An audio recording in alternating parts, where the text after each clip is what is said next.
Very good afternoon. Thank you everyone for joining this session on fortifying the business security. Looks like every session since morning was about AI, and this session is going to be about cybersecurity. So if one day, if AI is to take over, you can get to know how to stop them from giving away your Netflix passwords. By the way, my name is Vivek. I'm one of the product managers from the Zoho Directory team. 10 years ago, businesses used to run on a handful of applications, an email system, a CRM system, and few other specialized tools.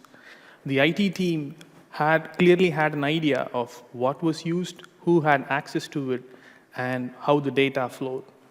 Fast forward today, thanks to the SaaS pricing model and the SaaS technology, anyone can sign up for an application and start using them within minutes.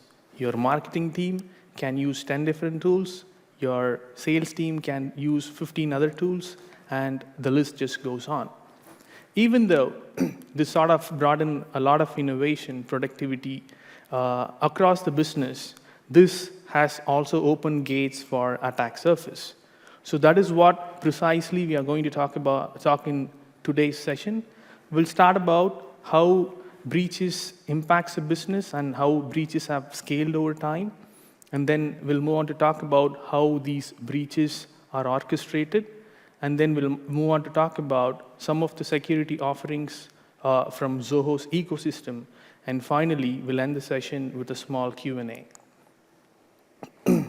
Let me show you a business profile here. This is not a fictional business. This is a real business that operated out of UK. And out of respect, I'm not sharing the company's name here. So a company that was founded in 1865, which is almost 158 years old now, and they make a revenue of close to 100 million pounds. And it's a warehousing company that employs about 900 employees. And they have a solid asset of 400 trucks and 500 trailers that takes care of the entire shipping goods and so on. And finally, they have about 140,000 square feet warehousing capacity of storage. If I were to comment on this company, I would probably call this company with a solid asset and a kind of company that could weather any storm. What if I tell you the business is no more? The reason being is this company was exploited by a ransomware group due to 1 weak password by an employee. Hence, a company that literally operated for more than a century had to go out of business. And this is exactly the message the attackers left the company, which is, if you are reading this, your company is dead. So a company that survived for 2 world wars, 3 economic downturns, globalization and modernization, had to go out of business because of 1 bad password. The irony is, even global giants like Boeing, Facebook, all the companies that you see on the screen, they all have been attacked by the hackers. But the difference here is, these companies, they had the resources, the resilience, and the deep pockets to survive the attack. On the other hand, the warehousing company, even though they were not a small business, they did not really have the deep pockets or the cybersecurity defense to overcome any kind of cybersecurity attack. Hence, a company that operated over a century had to go out of business. The point I'm trying to make here is cybersecurity defense is equally important for an SMB than the enterprise-grade organizations. And according to Accenture, 43% of the businesses affected are SMBs, and every breach is costing companies around $3.3 million. So if you look at the case of the warehousing company, it was 1 weak password that took down an entire company. Not just in this case, 81% of the company's breaches are generally caused by weak passwords, and 4 out of 5 breaches are always linked to passwords. And 52% of the employees, they reuse the same password across multiple different platforms. So now that we have understood how 1 bad password took down an entire company, let's move on to understand how these attacks are generally orchestrated. Akira is a famous ransomware group, and their usual tactic is they get into a company's infrastructure, encrypt the company's data, they encrypt the sensitive files of the company, and they demand a ransom. So this was exactly done on the warehousing group as well. So what they have done is by early June 2023, they get initial access to one of the employees' account using a stolen credential. I'll let you know in the next slide how the credentials were stolen.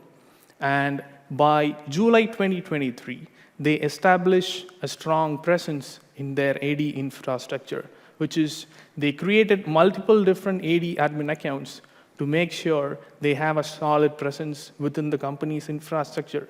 To put it in simple terms, it's like making multiple different keys for every locked rooms in a house. And finally, by July 2023, they materialized the attack. The kind of attack that was orchestrated on this company was called the credential stuffing attack. What do you mean by credential stuffing attack?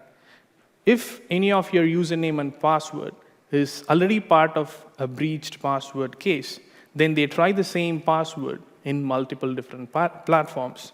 So one of the employees' credentials on a different site was leaked online, and the hackers tried the same combination in their work account, and they were able to get into the company's account. And similar to that, there are other types of attack the attackers usually tend to take away, which is phishing attack, brute force attack. I'm not getting in detail of all the attacks. I'm just sticking to the security module here. So what kind of impact did this bring to the business? So by July 2023, the dispatching, the warehousing, the routing systems, they were all taken down.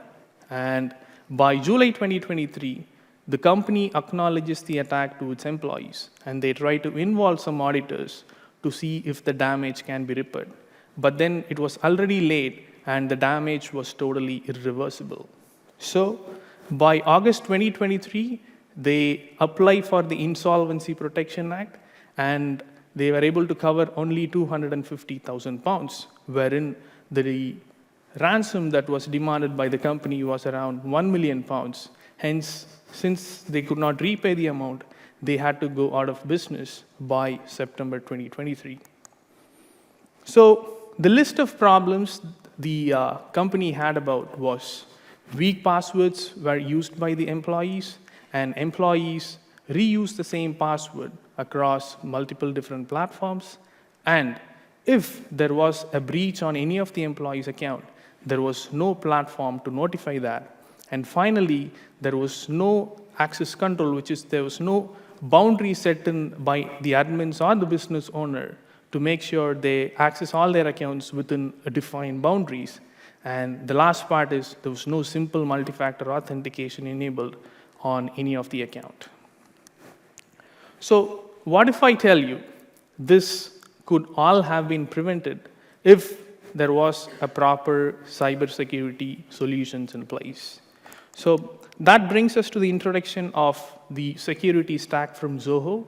As part of the security stack from Zoho, we offer 4 different products, which is Zoho Directory, Oola, the browser. We have the Zoho Vault, which is the password manager.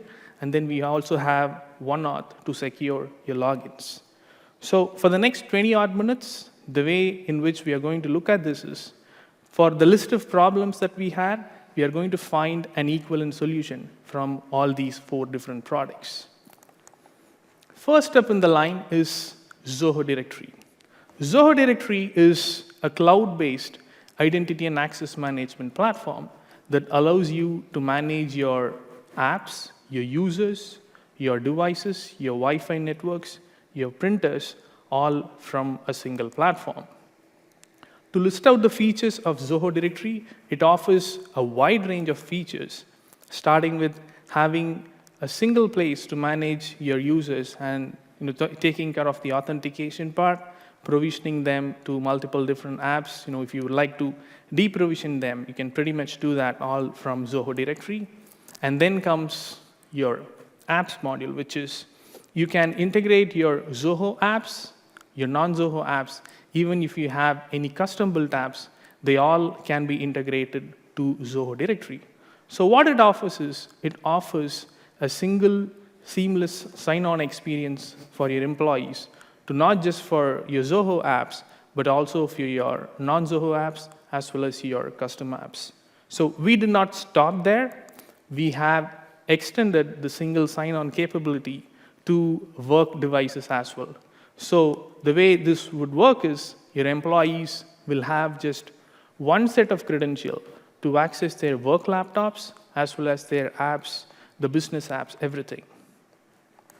And not just that, we are also slowly extending the single sign-on capability to your Wi-Fi networks and your printers as well. So once you have this, the day in, day out work of your employee will own just one password that takes care of their entire business. Since you have all your identities in a single place, it's important that you keep them secure as well.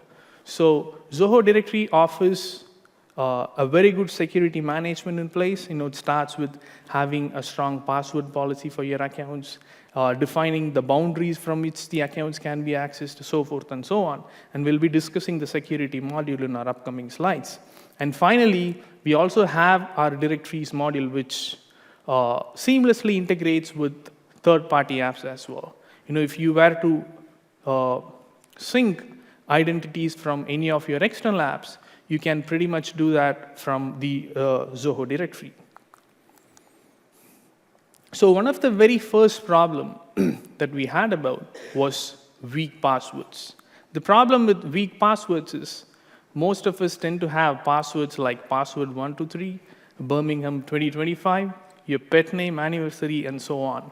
So the problem with this is, these passwords are easily guessable, and there are a lot of automated tools available in the market that can easily crack your password within seconds. So to overcome that, we have our own password policies in place. So as an admin or as a business owner, you can ensure your employees have a strong set of passwords. It starts with having a minimum length for the password, or if you want your employees to have a mix of uppercase, lowercase, or if your passwords should contain a numeric digits or special characters, you can pretty much customize that from the password policy. And the next step is, if at all, if you want your passwords to be rotated every, let's say 15 days or 30 days, you can pretty much do that from here. And the next step is the lock period settings. One of the common type of attacks that the attackers tend to do is the brute force attack, which is they try a different combination of passwords until they get their way into their account. To solve that, we have our own lock period settings that allows or that automatically deactivates an account as and when a limit is reached. For example, if there is an invalid attempt on any of the employees' account within a defined period of time, the account will be automatically deactivated. Only the admin can then go ahead and activate the account. That is about lock period settings. So the next problem, the very common problem, is reusing the password, which is the credential stuffing attack. Now, how many of us here use the same password on multiple different platforms? Just to raise your hands, yeah. So it's pretty common. The problem with that is, if your password is breached on any one of the platforms, and the attackers will try the same passwords in multiple different platforms. So what happens is, your accounts will all start to fall like a dominoes. So it's best to have a single sign-on in place. To illustrate that with an example, so this is the interface of Zoho Directory. I'm logged in as a user here. And I've been assigned with multiple different apps. It includes Zoho's apps as well as non-Zoho apps. And again, I'm using 15.5 and Zendesk as an example. I'm not logged into 15.5 or Zendesk here. So as soon as I click on 15.5, I should be automatically logged into the system. Here, Zoho Directory will be your primary identity provider. Let's try that for Zendesk as well. So as soon as I click on Zendesk, I will have, as an employee, I just have to log into Zoho directory. That will automatically take me to Zoho apps as well as to my non-Zoho apps. That is how the seamless experience with respect to single sign-on. And the next step is identifying the breaches. I'll just ask someone to spot the anomaly here. To add some more context to this, we have a user, Bob, who logged in around 10:15 a.m. on the 12th of May, and he was logging in from the location USA. And then we have Bob again, who logged in the same day at about 2:15 in the afternoon from Nigeria. And then we have the third user, which is Taylor, who logged in the next day at about 8 a.m. from USA. Can someone from the crowd spot the anomaly here? It's very simple. Yeah. Yeah, you're right. So the anomaly here is Bob, who logged in at 10 in the morning. It's impossible for Bob to travel to Nigeria within a span of 4 hours. So you cannot have multiple logins within a span of 4 hours from 2 different countries. So this is a sample picture of how anomalies are typically identified.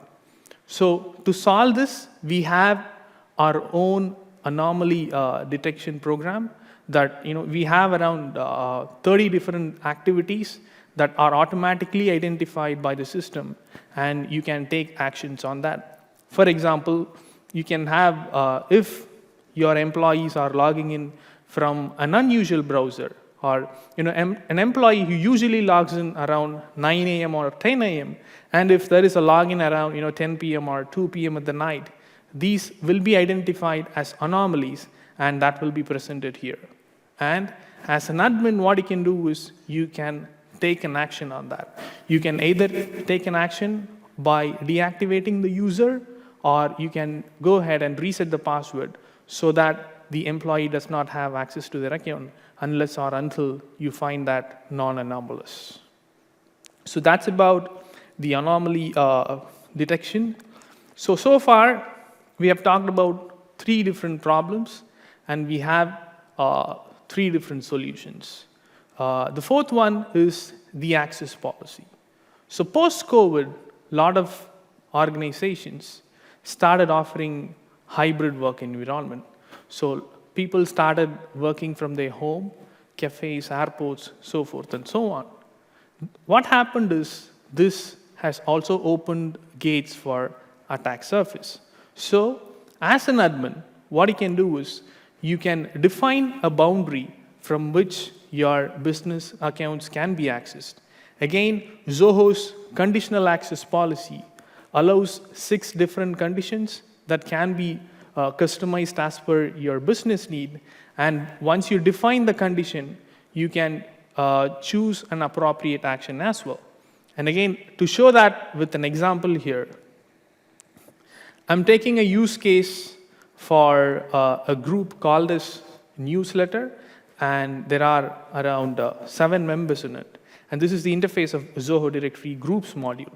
So there are 7 members in it.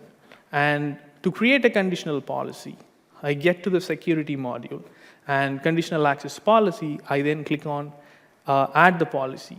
The scenario that I'm going to define is anyone who is not going to log in from any of the 4 countries. So first thing is I set the policy name, and I'm setting the action as deny here, because anyone who's not logging in from any of the 4 countries should be denied access. So this is the part where you define the condition. So since it's a location-based condition, I'm clicking on the location, and so once I click on the condition, I can select the list of countries from which the access has to be denied. So I'm choosing it as country is not. I'm choosing 4 different countries, which is United States, Germany, Netherlands, and Spain. And once I choose the country, and the next up what we'll have is the groups to which the policy has to be assigned. So as soon as I click on next, you then have the groups to which the policy has to be assigned. And for the sake of this example, I'm using newsletter group members. Once I do that, I'll just be authenticated one more time since it's a sensitive operation. So as soon as I authenticate once and click on add, a new policy will be created. And any user, from now on, any user who's logging in outside of these 4 countries will be denied access to their account. And again, to show this from a user's perspective, just to let you know that I'm accessing the account from a different country, I'm logging in as a user here. So I'm logging in from India, which is out of these 4 different countries. So if I were to access any of the Zoho apps, I should be denied access. In this case, I'm logging in as Charles. As soon as I log in as Charles, I've been denied access. The reason being is the policy that I created early has kicked in. So if I need access to my account, then I should be part of any of the 4 countries here. So what if even after sort of doing all this, you can still be tricked to give away your password? Let me show that with an example here. Can someone tell me what is this website called? I mean, what website is this about?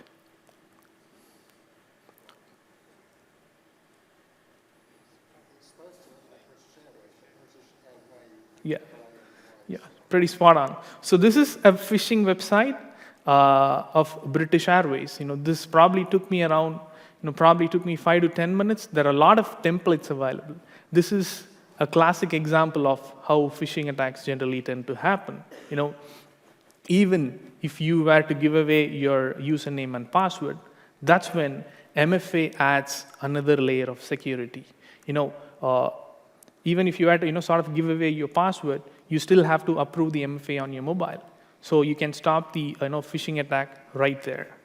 So according to Microsoft, 99.9% of the phishing attacks can be prevented if you have MFA enabled on your accounts. With that, I'm bringing in the next product in line, which is our own OneAuth the Authenticator app that sort of allows you with an additional layer of authentication. Again, to show that with an example, I'm logging in as a user Charles here. As soon as I enter my credentials, you then get your prompt on your mobile. Only on approving the notification, the user will have access to their Zoho's account. One beautiful thing about OneAuth is it not only helps you with MFA for Zoho account, you can also enforce or have OneAuth enabled for your personal accounts as well. Let's say if you have a Twitter account or a Facebook account, you can have MFA enabled for your personal accounts as well. And not just that, you can also manage all your sessions on your OneAuth app. So, and for the sake of this example again, these are the list of logins on my account. And if I have to discard any of the session, I can pretty much do that from the OneAuth mobile app.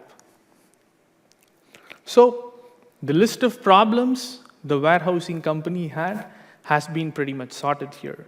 For weak passwords, we're going to enforce the password policy. For reuse passwords, you can have the single sign-on. And for identifying the breaches, you have the anomaly detection program. And for the access controls, you then have the conditional access policy. And finally, for MFA, you have our own OneAuth Authenticator app.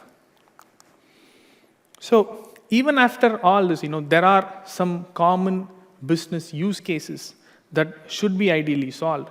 One such example is a shared account. To illustrate that with an example again, if your business has a social media account, your marketing team will have one account. You'll probably share those passwords in a sticky note, or share them using Click, or share them using spreadsheets, which again is prone to attacks. And the next point is the non-SSO apps. While Directory beautifully solves the problem for the SSO apps, there are a lot of non-SSO apps for which the passwords are generally shared or are noted down in a sticky notes, spreadsheets, so forth and so on. To solve that, we have our own Zoho Vault Enterprise Password Manager. Zoho Vault Password Manager allows you to store and share your passwords and other sensitive informations to your employees. So this sort of solves the problem of having to make a note of your passwords in a sticky note or something. So the very basic feature of Zoho Vault is a password sharing.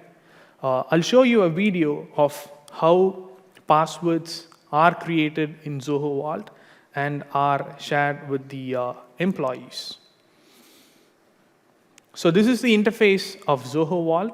I get to passwords, and then I click on add and password. So you'll have a form, and Zoho Vault by default has integration with a list of apps. So once you choose the app here, and for the sake of this example, I'm using Stripe. So once you choose the app, you then define the username and the password. You can either choose to enter the password manually, or Zoho Vault comes with a default password generator that allows you to have a strong password again. So you can generate passwords through the password generator, and once you do that, there are a couple of additional things that you can do while adding an app, which is you can also enforce TOTP methods as well. You want your employees to not just use the username and password, you also need a TOTP as well. So you can pretty much enforce that from here. And once you do that, and once you click on save, the application is automatically saved. Now the next part is sharing this application with your fellow employees. So as soon as I click on share, you can share the passwords with specific users, or you can share it with certain user groups as well. And the most important point here is the action part. There are multiple different actions wherein you can share it in a way that your employees cannot view the password, or you can give them permissions to view and manage the passwords. That's about the action part. So far what we have done in Vault is we have generated the password, and we have shared it with an employee. Now, let us look at this from the employee side as well.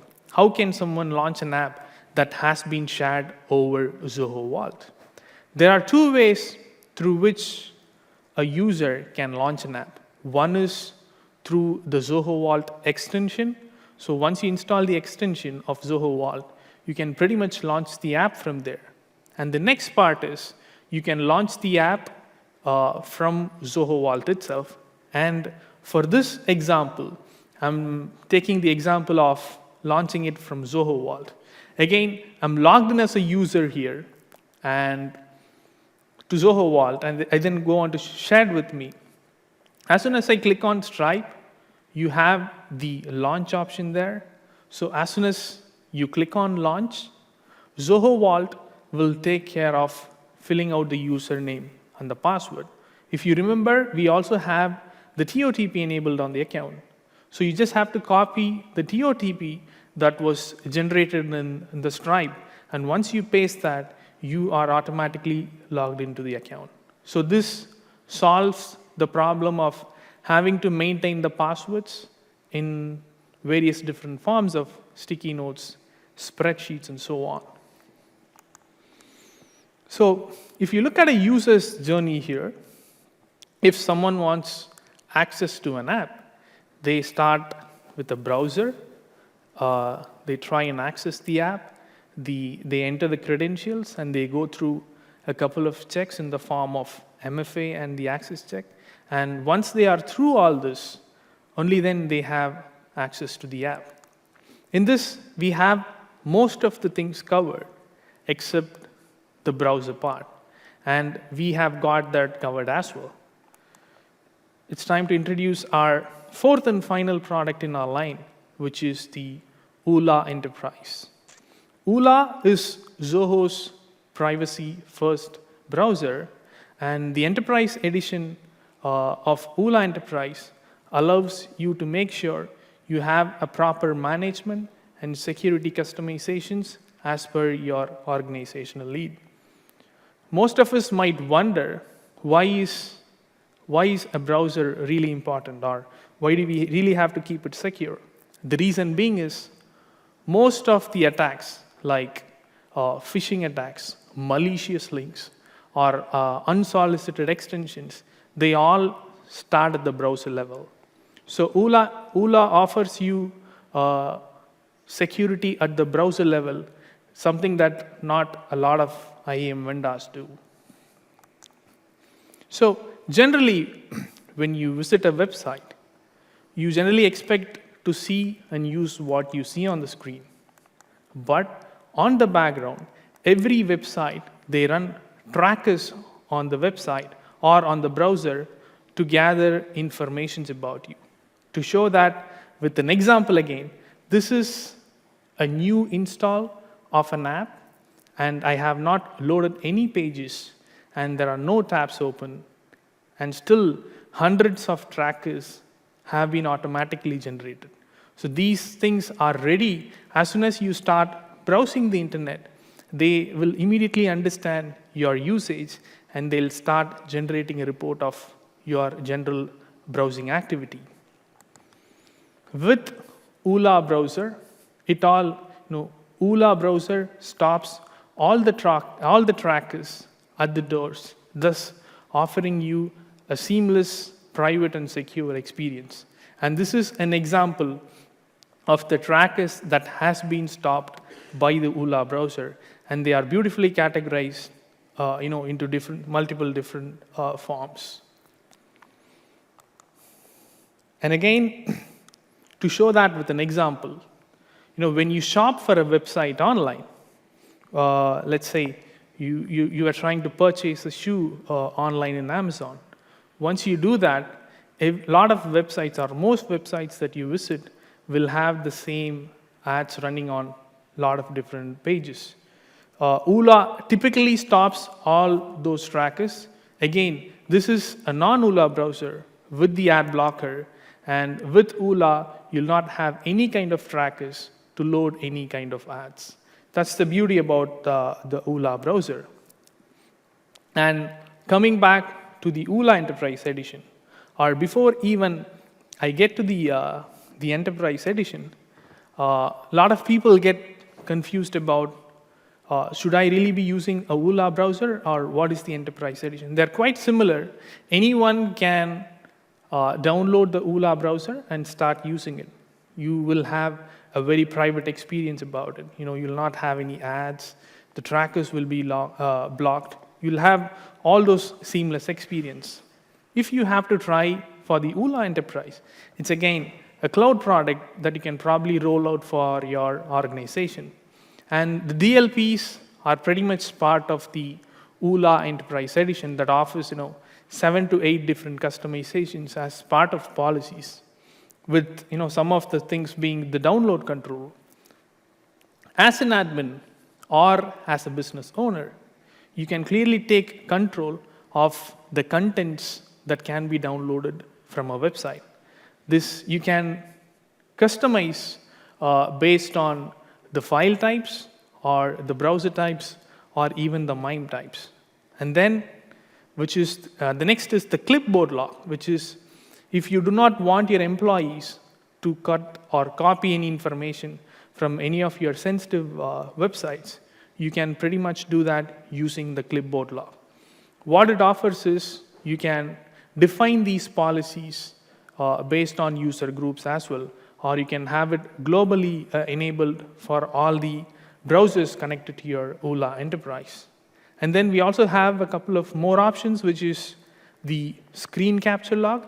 If you want your employees to sort of not have take any screenshots from any of the browser, again, this comes as part of storing or saving your sensitive information. You can pretty much do that using the screen capture log. And then finally, we have the watermarking, which is if any of your employee are to print something from the browser, it automatically comes with a default watermarking. You can again customize the watermarking as per your organizational need. And on top of it, we have 4 more DLP policies, which is DevTool policy, which is you cannot really let your employees to sort of do the inspect element on the browser. And then we have the website log. A classic example could be, the universities do not want their students to watch any sort of pornography websites. So you can pretty much do all that using the website log. And then we also have a couple of more policies in the form of extension management and cookie management. To put all this in a simple use case, so once you enroll a device, which is once you enroll or push a ULA browser to your fellow employee, this is a sample business use case here, which is Zoho CRM has been restricted for the employees of the finance group, wherein it's been allowed for the marketing group. And then comes the bookmark management. If you would like to sort of push some set of bookmarks to your fellow employees, you can do that using the bookmark management. And then comes the download control. If you would like to block downloads globally, then you can do that here. And if you would like to allow downloads based on the file size, the URL, the MIME types, you can pretty much do that using the DLPs. And finally, we also have the extension management. If you would like your employees to have Zoho Vault by default, you can do all that using the extension management policy. With that, we are almost close to the end of the session. The end being is securities should not be siloed, and with Zoho Directory securing your identities and ULA browser, protecting your browser at the browser level, and you also have Zoho Vault for storing your passwords, and finally, OneAuth for securing your logins. Some of the key takeaways from today's session is make sure your employees have strong passwords for their accounts, and do not reuse the same passwords across multiple different platforms. If you are a company that uses multiple different business apps, make sure you have single sign-on enabled. And finally, try to mandate MFA for all your employees. And if you are an admin or a business owner, make sure you watch for unusual patterns or any kind of anomalies on all your employees. With that, the last slide here is, if you all have your mobile handy, you can probably try and scan this QR. Don't worry, this is not an attempt to sort of get any of your bank details. This is the link to take. This will take you to a website called as Have I Been Pawned? So once you go to this website, you can probably enter your personal email address or your work email, and that would list out if any of your informations have been leaked online.